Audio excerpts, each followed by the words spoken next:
Olá, sejam bem-vindos a mais uma edição do programa Sete Lagoas, Seguindo em Frente, o seu canal direto com a Prefeitura de Sete Lagoas. É aqui que a gente traz para você todas as benfeitorias que a Prefeitura Municipal está fazendo em prol de você, cidadão sete lagoano e das nossas adjacências. O nosso programa de número 77 já está no ar.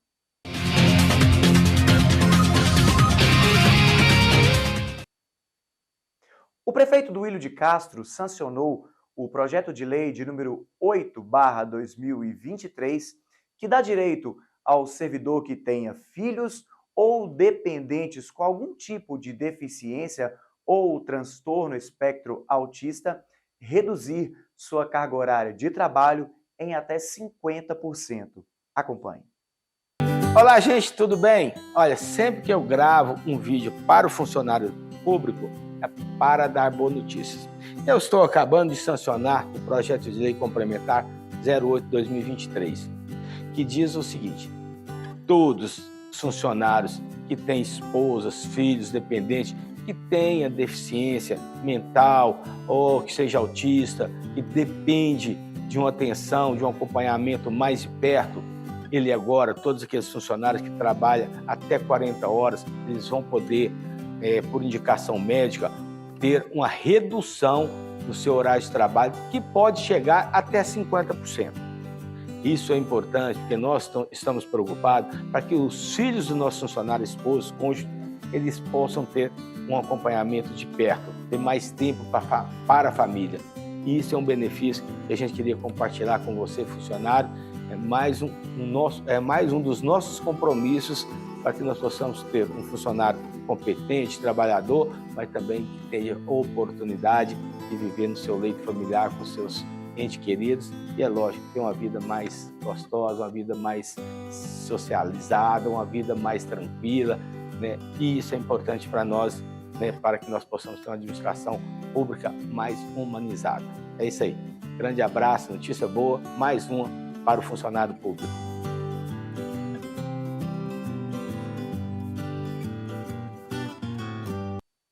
Parabéns, prefeito, por sempre valorizar e priorizar o servidor. É fato que quem tem algum dependente com algum tipo de deficiência, muitas vezes tem que escolher entre trabalhar ou largar o serviço para cuidar do ente querido. Você, então, que se encaixa nessa condição, procure sua gerência direta ou a administração e se informe.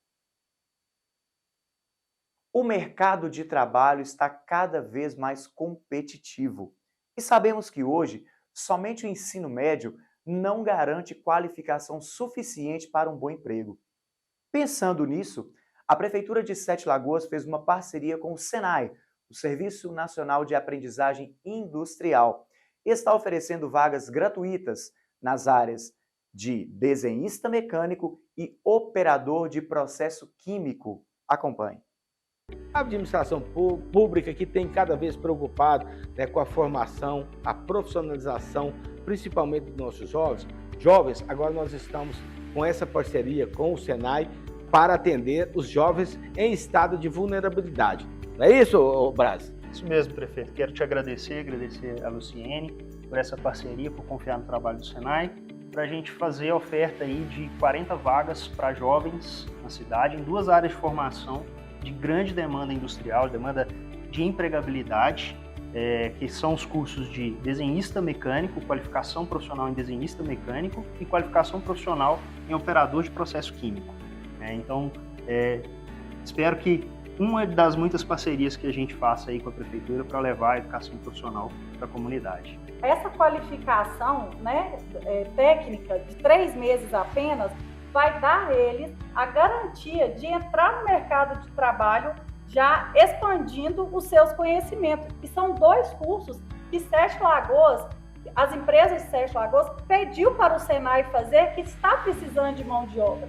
Então, tanto esses jovens quanto adultos que queiram fazer esse curso, pode procurar assistência para fazer o cadastro único, aquelas pessoas que não têm, e a gente vai indicar para o SENAI. Nós já temos a escola técnica, que é uma escola profissionalizante, que nós formamos vários profissionais para o mercado de trabalho, Hoje nós devemos ter aproximadamente 1.000 alunos na escola técnica. Agora nós estamos com essa parceria com o Senai para atender esses jovens em estado de vulnerabilidade. Sabe para quê? Dar conhecimento e empregar eles no mercado de trabalho.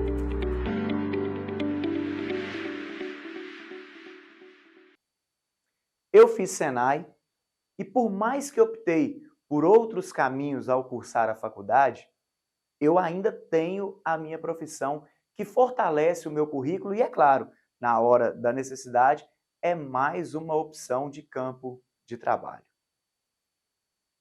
O Craman está com loja dentro do casarão e é sucesso entre sete-lagoanos e turistas. Vamos acompanhar. Desde que foi reformado e reaberto pela Prefeitura em agosto deste ano, o Centro Cultural Joaquim Drummond passou a contar com a loja de artesanato do Craman, o Centro Regional de Artesanato Maria dos Anjos Macedo. Todos os dias da semana, de 8 da manhã às 5h30 da tarde, e sábados, domingos e feriados, de 8 da manhã ao meio-dia, os sete-lagoanos e turistas encontram produtos artesanais com a cara da cidade. Todas as pessoas que vinham visitar Sete Lagoas precisavam de colocar alguma lembrança, levar alguma coisa, recordação de Sete Lagoas. E nós não tínhamos, todo mundo reclamava. Então, gente, como que uma cidade quer ser turística, com um casarão desse tamanho, num local bem localizado, é o lugar ideal para ficar aberto de segunda a segunda. Então, qual a ideia nossa? Ocupar espaço. O turista tem de chegar, tem de achar artesanato. Nós temos o nosso artesanato do Craman, que não fica devendo a ninguém. Excelente, maravilhoso. Então nós estamos vendendo o material aqui de lembranças e recordações de Sete Lagoas. Este turista acabou de chegar a Sete Lagoas, vindo da cidade de Faro, em Portugal. Um dos primeiros lugares que visitou foi a loja de artesanato do Craman. Estou achando uma cidade bonita, bem tranquila, com várias coisas para visitar, mas como cheguei ontem aqui na cidade, ainda estou começando a conhecer, a me ambientar aqui na cidade, né? Mas agora estou rodando. Agora quero visitar ali a lagoa, ir na serra, visitar a gruta e me informando aí com as pessoas o que devo fazer, o que é melhor para visitar. A coordenadora da loja do Craman mostra com orgulho os produtos à venda.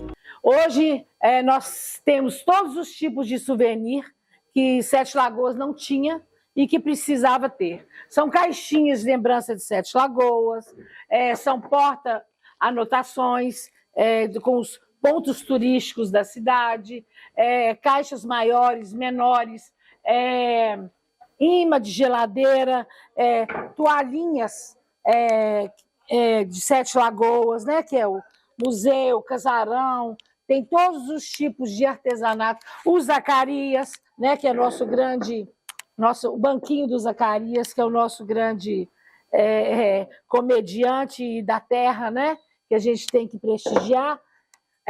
O Sagrado Coração de Jesus, que é uma coisa diferenciada que você vai procurar e não vai achar em lugar nenhum. Coisas de criança, porta-condimento, quadro, Espírito Santo, são coisas assim, que se você for procurar na cidade, não encontra. Os amigurumis também, né, que são feitos lá, toalhinhas, cerâmica, porta-condimento, porta-toalha, esses corações que meio que a gente chama de decoração, que são peças assim, se você for procurar em outras cidades, você não vai encontrar. E, além de tudo, tem essas bandejas maravilhosas de café da manhã, que quem não gostaria de ter uma bandeja de café da manhã na cama, não é verdade? Carla lembra ainda que toda a renda da loja vai para o próprio Craman, que reinveste os recursos em mais matéria-prima e cursos de capacitação profissional. Quando se tem várias pessoas no crochê, aí vão fazendo e já vai fazendo para vender também. É mais um artesão que Sete Lagoas está ganhando. O Craman se prepara agora para o período natalino. E a gente está se programando no Craman para que as coisas aconteçam, né, para o Natal. E vai sair muita novidade, muita coisa bacana. Vocês podem esperar, porque está vindo muita coisa boa por aí. Prefeitura de Sete Lagoas. Gestão eficiente para a cidade seguir em frente.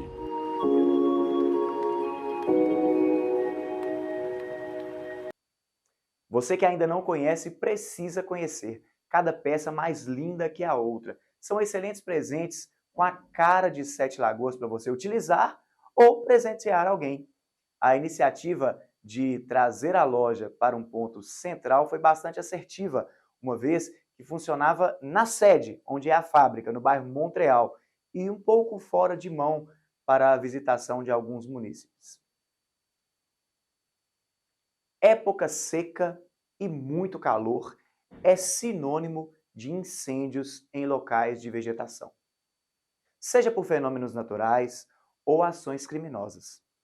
Para isso, existe a equipe da Brigada Florestal. É sobre eles o nosso quadro Um Dia na Vida de hoje. Acompanhe.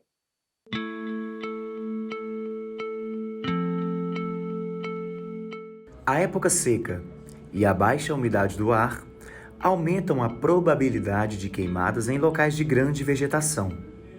Entretanto, diariamente, existem equipes que saem de suas casas para proteger o meio ambiente, garantindo a nossa segurança e a vitalidade da fauna e da flora. Entre essas equipes está a Brigada BH, empresa mantida pelo município de Sete Lagoas, vencedora do processo licitatório para cuidar de um dos nossos maiores patrimônios, a Serra de Santa Helena. São atividades de ronda, né, em todo o perímetro do parque e dos meios de acesso à Serra de Santa Helena e combate a incêndio. E dentro desse processo de rondas, de combate a incêndio, nós promovemos também ações educativas para conscientizar tanto a população local sobre a conscientização das queimadas controladas, sobre como iniciar um combate caso a queimada ela saia do controle e se torne um incêndio de fato. Segundo o brigadista Farley Leal, as queimadas ocorrem frequentemente por ações humanas, seja por ato criminoso, seja na perda de controle de uma queimada inicialmente planejada ou por causas naturais, iniciadas por objetos deixados em locais indevidos por visitantes. O visitante ele pode muitas vezes deixar algum resíduo e para o início de uma queimada, sobretudo numa época em que você tem uma umidade relativa do ar muito baixa, né, o tempo muito seco, juntando com a vegetação muito seca, qualquer tipo de resíduo se torna uma fonte para início de alguma ignição e que vai se tornar um incêndio de grandes proporções. Uma garrafinha d'água, por exemplo, uma garrafinha d'água que o visitante vem e joga de qualquer maneira, não joga na lixeira. Aquela garrafinha com aquele pouquinho de água lá dentro, ela, sob a incidência do sol, ela se torna uma fonte de ignição para iniciar um incêndio. Perguntamos sobre o que é uma queimada controlada e qual a diferença. Então, a queimada controlada, ela é uma ação tipicamente daquele que reside no meio rural, né? Ele realiza uma queimada a fim de você fazer o rebroto de pastagem, né? Ele realiza uma queimada muitas vezes para fazer a diminuição da vegetação dentro do seu perímetro, dentro da sua área. E quando você realiza esse tipo de ação sob controle dentro de um determinado perímetro que não possa propagar, nós chamamos isso de uma queimada controlada. Agora, a partir do momento em que esse processo ele é feito sem nenhum tipo de planejamento, sem nenhum tipo de estratégia preventiva, muitas vezes essa queimada ela vai dar início a um incêndio florestal de grandes proporções. A maioria dos incêndios que acontecem, de 100% dos incêndios que acontecem, 95% são ações antrópicas. Muitas vezes são incêndios criminosos ou são queimadas que tiveram o início, a intenção de serem controladas, mas acabaram saindo do controle. Ele delimita uma área para ser queimada. Então, em torno daquela área, ele pode fazer, por exemplo, linhas de acero. O que são linhas de acero? Você retira a vegetação e deixa apenas no solo mineral. Você deixa uma faixa de acero. Então, essa faixa, ela não vai dar continuidade à queima da vegetação caso ela saia do controle. Então, isso é um tipo de ação preventiva para você controlar a sua queimada. É uma das formas. Outra forma é você estar municiado, o próprio produtor rural, o residente rural, ele está municiado de equipamentos que ele possa dar início ao abafamento das chamas, caso elas saiam do controle, caso elas se propaguem além da vegetação da área dele.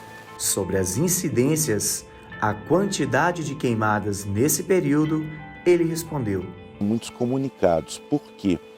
A brigada hoje ela conta com uma rede de contatos que a gente mistura tanto a iniciativa pública, né? Nesse caso é o próprio contato do Corpo de Bombeiro, por caso alguém faça o contato com o bombeiro militar já entra em contato conosco. E também tem grupos de WhatsApp reunindo moradores da região. Então, reunindo esses moradores, eles conseguem repassar para nós essas informações de foco, o que nos permite ter um tempo de resposta bem ágil, porque você acaba tornando os próprios moradores e visitantes da região, você acaba tornando todos uma fonte de monitoramento. Então, além das rondas que a gente também faz para evitar que cada foco se transforme num incêndio de grandes proporções. As rondas são frequentes, não tem dia nem hora. Lá estão eles, procurando focos, evitando a propagação, além de catar materiais depositados em locais incertos pela população. Então, nessas rondas, a gente, além de estar fazendo a visualização de possíveis focos, em algumas circunstâncias é preciso recolher algum tipo de material residual que vai sim servir de start para início de algum incêndio. Ainda que não seja o trabalho, mas faz parte daquilo que a gente chama de prevenção. As equipes são pequenas para o tamanho do parque e a jornada de trabalho é árdua. Ao todo, a equipe é composta de 9 profissionais ao todo, que se revezam em plantões de 24 horas com 2 profissionais na base. Então, esses 2 eles ficam empenhados 24 horas. Se acontece uma ocorrência, os 2 já vão dar esse tempo de resposta, eles já vão dar resposta para fazer o combate. Se o incêndio ele é de grandes proporções, hoje a brigada, além desses 9, ela também tem um banco de reserva de brigadistas que nós acionamos e que reforçam, sob demanda, essa necessidade de recompor e fortalecer a equipe para fazer o combate no caso dos incêndios de grandes proporções. Saem de longe e as condições de trabalho não são das melhores. Além de, mesmo de folga, se necessário for, a missão vem primeiro. São de Sete Lagoas, são de BH, são da região metropolitana de Belo Horizonte, Santa Luzia, Ribeirão das Neves. E quando somos chamados, por exemplo, para reforçar a equipe, você simplesmente abandona tudo que você está fazendo e vem. Então, pensando no bem maior que é a preservação da serra, a preservação do Parque da Cascata. O esforço físico e os riscos de queimaduras, quedas por transitarem por terrenos sem ter visibilidade do solo, além do contato direto com animais peçonhentos e silvestres, é iminente. Além de demandar o esforço físico, existem os riscos que o próprio meio natural oferece, né? No seu deslocamento podem existir buracos, podem existir outras barreiras e no meio natural você não tem como controlar os riscos, como em outras áreas.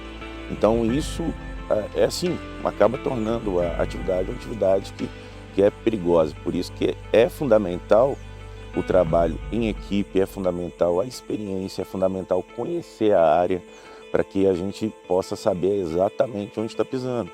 Porque tem determinados incêndios, incêndio não escolhe hora, né? Principalmente um incêndio noturno. Então ele muitas vezes, quando acontece, né, ele vai ocultar todos os riscos que existem ali naquele meio. Fizemos uma simulação para mostrar as etapas do trabalho, desde a chamada telefônica oriunda da população ou mesmo do corpo de bombeiros, a saída e a execução do trabalho. Nós utilizamos o caminhão para combate a incêndio, caminhão-tanque, para áreas onde o caminhão ele tem acesso.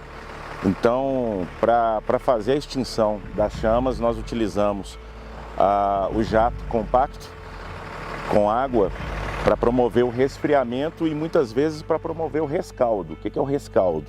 É uma área que a gente já passou utilizando abafadores, que são outras ferramentas que nós utilizamos também para fazer a extinção das chamas.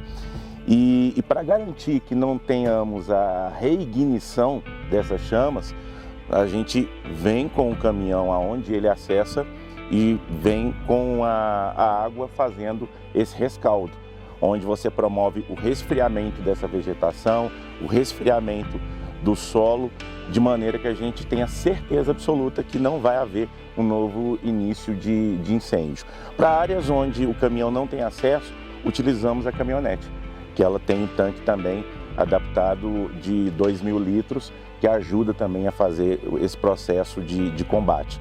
Aonde não há possibilidade de utilizar nem a caminhonete e muito menos o caminhão, o nosso acesso é remoto, o nosso acesso é a pé mesmo, a gente vai no meio da vegetação e faz uso de abafadores, bomba costal, sopradores, ou seja, todo o aparato necessário para que realmente a gente tenha a efetividade no controle desse incêndio. Ao retornarem para a sede, deve ser feita toda a preparação do material para a próxima chamada, como, por exemplo, o reabastecimento do reservatório de água do caminhão. Prefeitura de Sete Lagoas. Gestão eficiente para a cidade seguir em frente.